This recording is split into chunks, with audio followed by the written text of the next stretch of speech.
Welcome to Foxtecc. If you're trying to create a boomerang style effect in Snapchat on Android, there are a couple of ways to do it. Let's go through the steps so you can make your snaps loop just the way you want. Start by opening Snapchat and switching to the camera screen. Tap and hold the record button to capture a short video, just like you normally would when recording a snap. Once you've recorded your clip, you can swipe through filters to change the look. But what's really important here is the looping feature.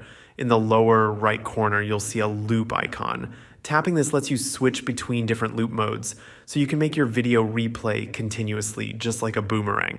If you're happy with a simple looping effect, this is the easiest way to get the job done. But if you want something closer to Instagram's boomerang effect, there's another option. Tap the search icon at the bottom of the screen.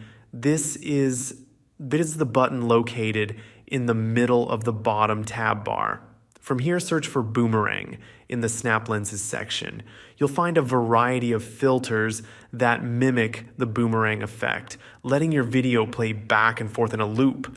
Just select one that works best for your style. Once you're happy with the result, save your snap, send it to friends, or post it to your story. And that's it. Now you know how to make a boomerang in Snapchat on Android. If this helped, let me know in the comments. And if you found this video useful, don't forget to like and subscribe to Foxtecc for more Android and tech tips. Thanks for watching, and see you later.